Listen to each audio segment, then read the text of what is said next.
Hello everyone, welcome back to another video. Happy to be here with you today, and I'm excited to shoot today's video about perfectionism and ultimately just sharing my best tips on how I overcome perfectionism, how I help my clients overcome perfectionism as well. And also I have a little part 2 for this video where I am going to be walking you through, it's going to be like a partner to this video, where I'm going to be walking you through an EFT tapping session on overcoming perfectionism whenever it pops up, working through those emotions so that you can shift your state into a more resourceful and focused state so that you can move forward towards the actions that are in alignment with your goals.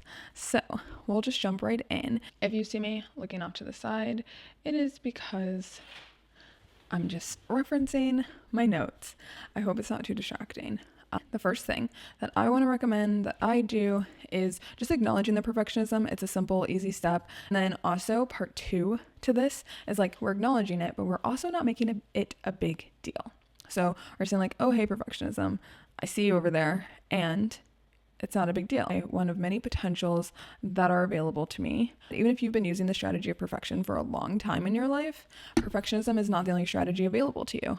And you have the option to shift out of it. And I think our choices come when we see that we have a choice. Perfectionism is something that is running your life. I just want you to notice that it's not the only option for you, and that there are many experiences and potentials that you can explore.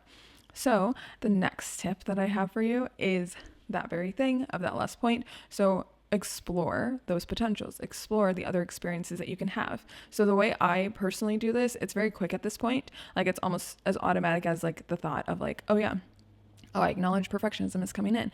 Okay, then if I follow the path of perfectionism in this particular scenario, I'll reference something that recently came forward for me. So I was creating a video. It was the first video that I posted on my channel. And that morning, after the video was complete, edited, and I was about to post it a little bit later that day, the voice of perfectionism came in and was like, oh, you should just scrap that video and spend the day filming again instead of posting it. You should just, put it aside and you could create something so much better, basically, was like what was coming forward for me. And although that's true, it would not have done anything for me to do that. It would have actually demoralized me, left me frustrated and not feeling very good about my efforts, the time that I spent to create that video, and the effort and the intention that I put into that video. And to me, like now, that weighs more than things being perfect. What I gave to something, the effort, the intention, the energy that I put into something, the thought that I put into something, that is weighted higher for me than it being perfect and looking really polished and, my ideal version of like what I wish it would look like. Sure. Could the video like quality have been better in certain ways and I could have tweaked certain things? Absolutely. That's always the case. But I was more concerned about the message, what I'm communicating, and did I do a good job that I'm happy with communicating the message that I wanted to get across? And that was a yes for me. So knowing that scenario of if I followed perfectionism would have demoralized me and left me feeling frustrated, that was the very clear sign that I didn't want to act in alignment with perfectionistic tendencies any longer for this particular circumstance. So then I explored the scenario, okay, if I don't follow perfectionism, and then I followed the scenario of posting the video and doing what I said I was going to do, and I followed that outcome. And then I felt into, okay, how is that going to make me feel? And immediately I felt accomplished. I felt happy with myself that I committed to myself. I stuck to my word. I committed to myself. I did what I said I was going to do. Feelings that came forward were just far more uplifting, far more encouraging than the feelings that the actions of perfectionism led to. It was a very clear answer for me, which route I wanted to go down, but that's essentially what I want you to do, is just assess 2 different scenarios. Assess if it's perfectionism or procrastination or some other kind of resistance that's coming forward for you. I just want you to assess how does that look? What do those actions look like? And how are those actions going to make you feel? And then usually that creates a lot of clarity around how you want to move forward. Because if you don't want to stay in the same cycles, doing the same actions, taking the same steps, then you have the choice. You are now conscious of an alternative choice that you can take instead. And that can make it a lot easier to defy or choose a different voice and actions other than perfectionism. And that's also why in step 1, making it like like making light of the feeling of perfectionism, procrastination, resistance, self-critic, any of those things that keep you from your goals, making light of those things are also going to make you more flexible, and it's going to be a lot more helpful to you. Choosing a different scenario, choosing a different outcome for yourself, and different actions that are aligned more with your ideal self and less with the things that you actually don't want for your life. So finally, I am going to encourage you to start from wherever you are, but create a goal, an actionable step, a goal, meeting yourself where you are right now, and just make a small, maybe it's a medium size, or again, wherever you're at, just make a goal on the next action step that you're going to take forward towards that. If you chose the ideal scenario, like the scenario that leads you to your ideal life, which I'm assuming if you're in this video, then you're probably choosing that route. Then I just want you to create one action goal that you can take today.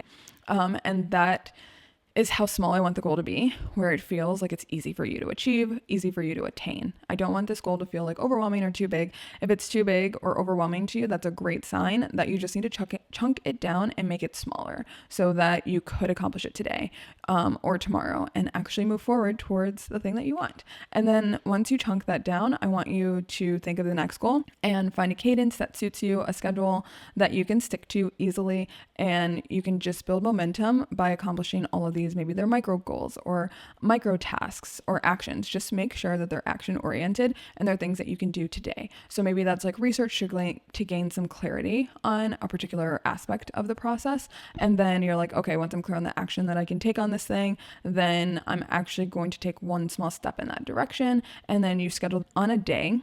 And then once you complete it, you track it. You track your completion, because that's also an important step in this goal, is that you're going to, I like to keep these sorts of things in the notes app of my phone. So I put down what it is I'm sticking to, what it is I'm accomplishing, and then I put an emoji when I accomplish it. And then you can reflect back. If you have multiple goals in a day, you can reflect back at the end of the day and celebrate. Or if you're doing this like one goal a week, because that's all you have time for, that is perfect. And then you're just going to look back on it and see that you did it and celebrate that in some way. So it doesn't have to be, it could be like buying yourself something small. It could be making yourself something that you usually don't make for yourself. It could be lots of different things. I don't want to like encourage consumerism necessarily. So do whatever is like within your means, within your budget, and something that just feels really rewarding to you. Cause maybe it's doing a self massage, or like a bubble bath, or some other form of a treat for you. And it doesn't have to be a treat for anybody else to see or witness.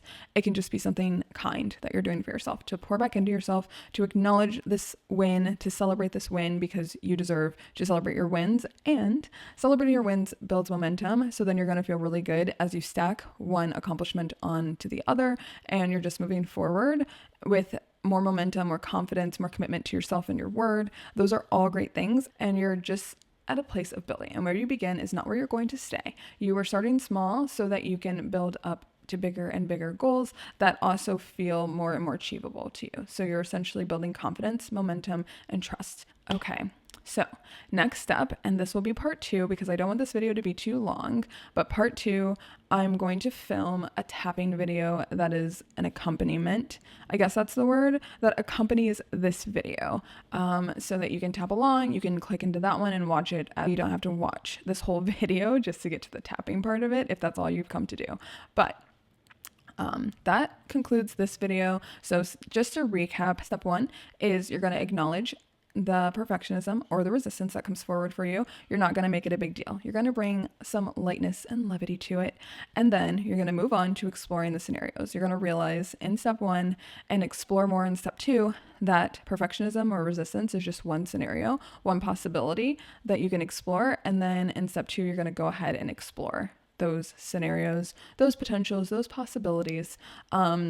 And then you're going to feel into each possibility, whether you decide to explore the resistance and the perfectionism, and then explore the opposite of that. If you actually take the action towards your goals and your ideal self and your dream life, then you're essentially going to feel into each and decide which one you want to align with the actions of. And then in step 3, we are making an action plan. So you're going to land on one small action that you can take. You can land on one big action, but if it feels too big and overwhelming, you're just going to chunk it down so that you can achieve it today, and it feels easy. It doesn't feel overwhelming or stressful. And if it still feels overwhelming and stressful, it just means it's not chunked down to a small enough bite-sized task. That's what we're going for, simple and easy, because we want you to accomplish this, and we want you to stack easy to achieve, easy to accomplish, easy to achieve tasks on top of each other for a while until you're building that confidence, momentum, and you start to feel naturally that you can accomplish the bigger goals, the bigger tasks, and take action forward. But the one caveat to all of this is that we want whatever that goal is, even if it's teeny tiny small, we want that to still be an action that moves the needle forward, that moves you closer to your ideal life. And this is up to your discernment, of course. But I want you to just start stacking these goals so that you can build confidence, build momentum, and start moving towards the life of your dreams. And the last tip is moving through any resistance that comes forward. So if you're still in that space of perfectionism, then I just want to provide you with the tapping sequence to help you move through any resistance in the next video.